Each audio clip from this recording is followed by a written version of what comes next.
All right, welcome to this new section where we're going to focus on wireframing. So what is a wireframe? Essentially, it's a low fidelity mockup. Now, what does that mean? It simply means it's a way for you to quickly create the physical structure of the layout based on the client brief and the necessities of the project. So there's many different ways to create a wireframe. You can do it within Figma, and you could also do it on pen and paper. You could do it on an iPad, on a Wacom. You can just draw it out if you want really quickly. There's a lot of different types of wireframes. So the one you choose depends on your project. Do you have to have a wireframe? No, you absolutely do not always have to have a wireframe. It might be a really simple project. It could be a complex project, but maybe it's a project for yourself and you kind of want to start working with a high fidelity mockup right away. Whatever the case, we're going to assume that this is just a typical project that has a wireframe. And the reason we're going to do it is because we're working with a client. Having a wireframe when working with a client or under a boss, or you have different stakeholders, is important because it can really help you save time. I kind of liken it to a situation where a front-end developer who's working in HTML and CSS but is not a designer, many of them like to not design first in an app. They just go straight to code without having any idea or having a high fidelity mockup to make their decisions. And that's never a good idea, because when it comes time to create and make iterations, you have to deal in the code, and that takes a lot of time. Whereas when you're in Figma or in another design app, you can quickly change things as needed. So it's the same way when you're dealing with a client.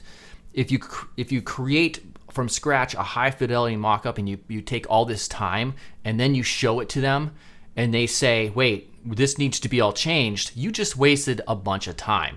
A wireframe will help you negate that as much as possible. So like I said, there's many different types of wireframes. Some are extremely low fidelity. Some are a little bit more higher fidelity in terms of how close they are to the end project, or product rather. For us, we're just going to kind of go in the middle of the road, and it's very important though that you understand that you convey to the boss or your client that this is not the end result. They might see it and say, yeah, this looks a little bit bland. No, it's because we're really just trying to flesh out the major structural elements in where content should go in the flow of the layout. So let's go ahead and create a new page here. We're going to call this wireframe.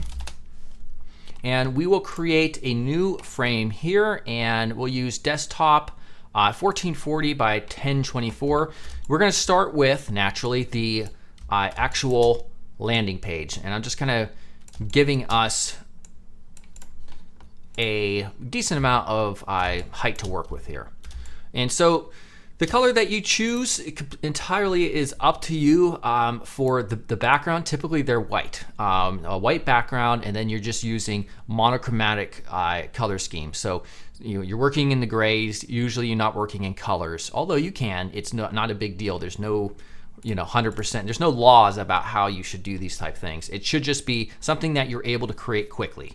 All right, so the first thing that we're going to start off is whatever starts off at the top, in which is the navigation or the nav bar and the logo, the brand. So we'll know right away we're going to stick to conventions because more often than not, that's what we should do because your users expect to see a logo here and a navigation up here in the top. And so this isn't some sort of artsy project. This is for a business that wants to appear serious, and that's how we're going to do it. We can also, real quickly, just to help us frame it a little bit, create a layout grid, or a layout grid, not an auto grid. And we're going to use columns. And really all we have to do is just put one column, and our margins we'll just put at 120. And that way we can hit Shift R. We can drag on a guide here and here.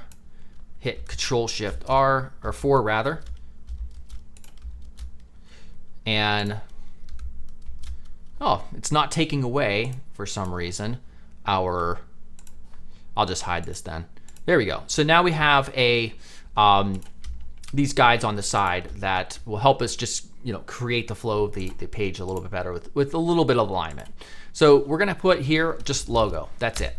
Now we will have an actual logo to use for this when we get to the high fidelity portion. But again, you don't have to put, all you have to put here would just be logo. Logo goes here, and then over here, the navigation, that's where that will go. So do you have to put all the links? You could if you wanted to, but we want this to be really quick and easy for us to do. So over here, we're going to have the headline, all right? So most landing pages, 99 out of 100 are gonna have a strong headline to use. So if we go back to the client brief, now the clients may or may not provide you with the actual ad copy. And this isn't something that I would say is up the alley of a UI designer to come up with ad copy. Sometimes you can use lorem ipsum text. That's why a lot of UI designers use that filler, that fake filler text.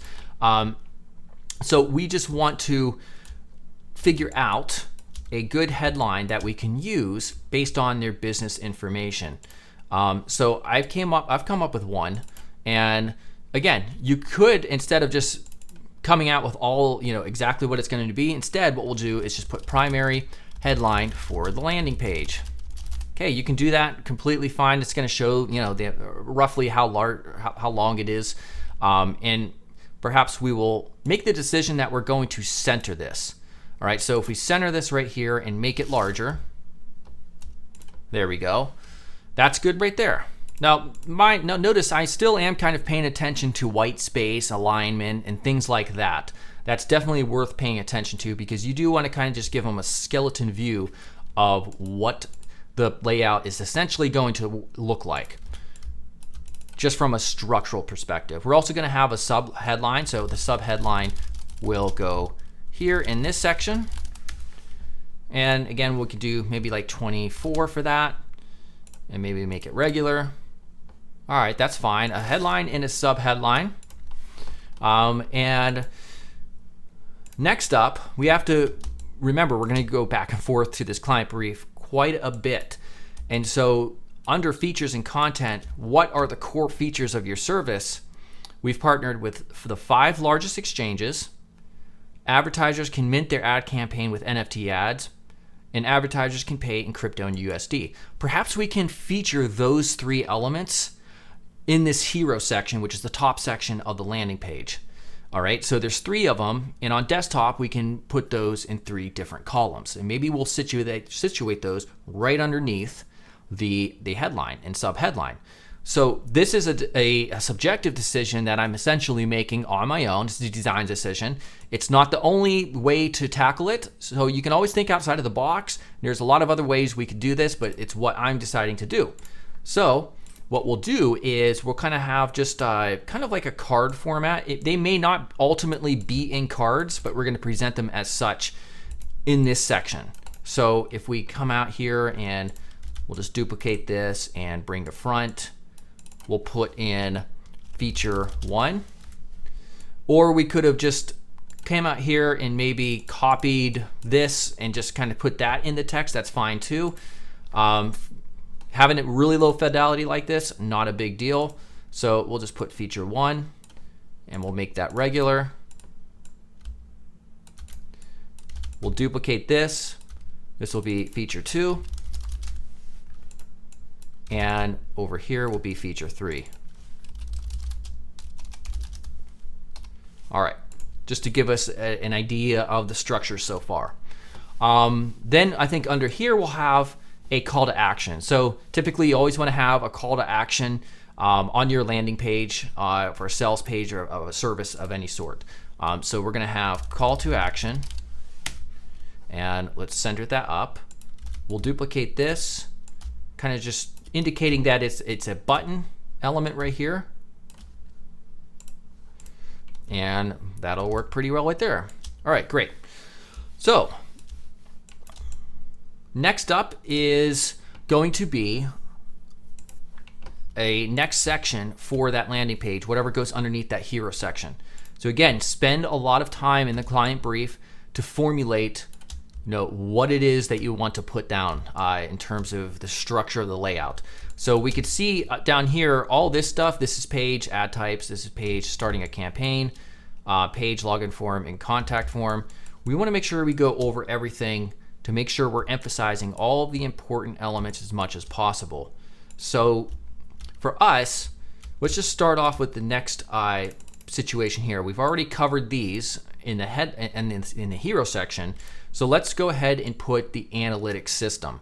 One section that you will see commonly as well is a trust section, which falls typically underneath the hero section, like a featured testimonial, for instance, or companies that used us, for instance, that could go there as well. So it's entirely up to you. Make a decision and stick with it, present it, and then iterate, if you need to based on feedback. So analytics system will be the next section that we emphasize as a part of this hero, this landing page. So what we'll do is probably copy some of this type, and yeah. So we'll have a 2-column section for this. We're going to assume that they've provided us with a chart for their analytics graphs or something like that. So there'll be 2 columns for that. Let's go here to the wireframe, and we'll just duplicate this, and I'll put in analytics section heading, and we will left align that, and maybe we'll make this one just regular, and we will put as well kind of just a card, and inside of here we will put in chart illustration. All right, and then for this area we'll just choose like 20 or so, and we can kind of just copy this area. So let's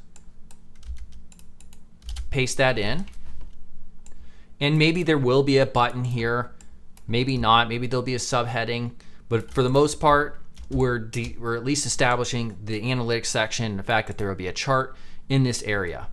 Now again, this isn't so much about the design, like white space, like is there going to be this much, this much? We're not to that section yet. All right, so this is just remember, very simple concept. So next up after that, perhaps we'll feature the primary testimonial, which is right here. All right, so we're gonna come down, we'll put in, maybe we'll take this type, we'll expand it out, and we will center it. We'll put in primary testimonial featured here, and we'll center that type. So that's its own section. It's going to demand a lot of attention, and there's also going to be a lot of white space around it, but that's because it's a very important testimonial. All right, next up after that, we can have the crypto exchanges section right here, exchanges we offer. All right, so the each exchange has the ability to offer 4 types of ads: interstitial, retargeting, email, and shout out. Not all exchangers offer the same thing. So this is something they want to feature on their landing page. So this is a little bit tricky because we need to indicate this one offers all 4 of these types. This one offers only 3 of them. So we're gonna have to create a chart, and I think right now would be a good time to stop this video because this is gonna take a little bit more time to figure out how we can present this information in a way that makes sense and is easy for the users to understand.